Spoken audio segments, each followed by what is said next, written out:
राम का हार चोरी हो गया, भगवान राम की पादुका चोरी हो गई। लोगों ने पूरी श्रद्धा से हीरे जवाहरात चढ़ाए थे, वो चोरी हो गए। किसी ने 200 किलो चांदी की ईंटें दी थी, वो चोरी हो गई। किसी ने चांदी के दिए दिए थे, वो चोरी हो गए। 200 करोड़ रुपए का कैश चोरी हो गया। पता नहीं क्या क्या, जितना रोज सामने जितनी बातें सामने आ रही हैं, उससे और ज्यादा लोगों की आस्था को ठेस पहुंच रही है। और ये चोरी अभी शुरू नहीं हुई, ये 2021 से शुरू हुई, जब वहां पे बहुत जबरदस्त जमीन को अरबों रुपए इकट्ठे किए इन लोगों ने। और जिस तरह से इन्होंने पैसे को साइफन ऑफ किया, उनके पास जमीन थी, उन्होंने जमीन इनकी पार्टी के किसी जमीन 2 करोड़ रुपए में इनके किसी नेता को बेची, इनकी पार्टी के, और 10 मिनट के अंदर उस नेता ने वो जमीन टेम्पल 18 करोड़ रुपए में बेच दी इन 10 मिनट्स। 2 करोड़ की जमीन 10 मिनट के अंदर 18 करोड़ की हो गई। लोगों ने चंदा दिया था मंदिर के निर्माण के लिए, वो 16 करोड़ रुपए साइफन ऑफ कर लिए गए। और ये फ्रंट पेज पे अखबारों के अंदर उन दिनों में छपा। इसी तरह से एक 3 करोड़ की जमीन टेम्पल ट्रस्ट ने 24 करोड़ में खरीदी। इसी तरह से 9 करोड़ की एक जमीन 55 करोड़ में खरीदी। तो इस तरह से 14 करोड़ की जमीनों को 1 रुपए की जमीन को 10 रुपए में खरीद के इन्होंने आपके द्वारा दिए गए राम मंदिर निर्माण के चंदे को साइफन ऑफ किया। फिर जब मंदिर बनने लगा, 42% इंजीनियर्स ने गवाही दी है, इंजीनियर्स ने रिकॉर्ड पे स्टेटमेंट दिया है कि 40 के अंदर होता है, जिस तरह से इन्होंने भगवान को धोखा दिया है। और अब निकल के आ रहा है कि किस तरह से चढ़ावे की चला। 40 दिन में 70 बार चोरी होने के फुटेज के अंदर एविडेंस सामने आए करते हुए दिखाई दे रहे हैं। और 8 महीने की सीसीटीवी की फुटेज डिलीट कर दी इन लोगों ने।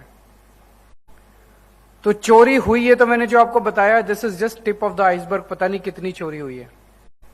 चोरी हुई, लेकिन एक सबसे बड़ा सवाल जो हर राम भक्त के दिल में है, हर हिंदू के मन में है, ऐसा लगता नहीं है। क्योंकि जब से यह मामला सामने आया, पूरा मामला दबाने की पूरी कोशिश की जा रही है, सबूतों को हटाने की कोशिश की जा रही है, सबूतों को मिटाने की, पूरे के पूरे मामले को लीपापोती करने की जा रही है। लेकिन मैं देख रहा हूं कि टीवी चैनल के ऊपर जो कहते हैं नहीं, मोदी जी सजा दिलाएंगे, मोदी जी बड़े बड़े लोगों को सजा, किसी को बख्शेंगे नहीं मोदी जी को।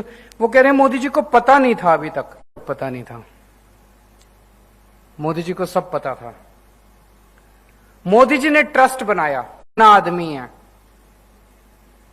मोदी जी ने पिक कर करके, चूज कर करके अपने आदमियों को ट्रस्ट में रखा। मोदी जी ने चंपत राय को इस मंदिर का सर्वे सर्वा बनाया, सारी पावर उसके पास थी, सारा मैनेजमेंट चंपत राय के पास था, चूज करके वहां पे बिठाया। तो जो लोग कह रहे हैं कि मोदी जी को पता नहीं था, मैं उनसे कहना चाहता हूं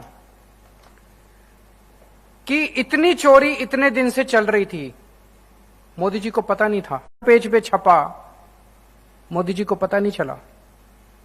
3 करोड़ की जमीन 24 करोड़ में बिकी, सारे अखबारों में छपा, मोदी जी को पता नहीं था? 14 करोड़ की जमीन में, और सारे कागज पब्लिक डोमेन में है, मोदी जी को पता नहीं था? कंस्ट्रक्शन के अंदर इतनी चोरी हो गई, 200 किलो की ईंट, चांदी की ईंटें गायब हो गई, भगवान का हार गायब हो गया, भगवान की पादुका गायब हो गई, भगवान के ऊपर चढ़ाए हुए हीरे जवाहरात गायब हो गए, मोदी जी को पता नहीं। इनके अंदर सीसीटीवी कैमरे में 70 बार चोरी पकड़ी गई, मोदी जी को पता नहीं चला? 8 महीने के सीसीटीवी। उस ट्रस्ट के अंदर एक सेंट्रल गवर्नमेंट का रिप्रेजेंटेटिव भी है, उसने भी मोदी जी को कुछ नहीं बताया। इस देश के हर बूथ पे कौन सा वोटर किस पार्टी का वोटर है और किसकी वोट कटवानी है और किसकी वोट वो मोदी जी को सब पता है। एसआईआर के अंदर किसकी वोट कटवानी है, किसकी वोट जुड़वानी है, वो मोदी जी को सब पता है। लेकिन था, हमें सूत्रों से पता चला है कि आईबी ने 12 रिपोर्ट दी थी मोदी जी को चंदा चोरी के बारे में। आप केवल और केवल अपने लोगों को बचा रहे थे। हम ये नहीं कह रहे। घटनाक्रम ये दिखाता है कि मोदी जी एक्टिवली अपने लोगों को बचाने के लिए, जब चोरी सामने आई, जब मामला सर से ऊपर हो गया, जब पानी सर से ऊपर हो गया, तो क्या किया? एक लूली लंगड़ी, एफआईआर के बिना एसआईटी बनी नहीं सकती। यह एसआईटी गैर कानूनी है। इस एसआईटी के पास कोई पावर नहीं, वो गिरफ्तार नहीं कर सकती, एसआईटी रेड नहीं मार सकती, एसआईटी किसी को समन नहीं कर सकती, उस एसआईटी के पास कोई पावर नहीं है। लूली लंगड़ी एसआईटी बना दी। उस एसआईटी के पास संजय सिंह, जो हमारी आम आदमी पार्टी के हैं, वो सारे जमीनों के घोटाले के, जब तो क्या पावर है इनकी? जमीनों का घोटाला इंक्वायर नहीं कर रहे, कंस्ट्रक्शन में हुए घोटाले को इंक्वायर नहीं कर रहे, क्या इंक्वायर कर रही है एसआईटी? 21 में जब जमीनों का घोटाला निकला तब भी इन्होंने एसआईटी बना दी थी।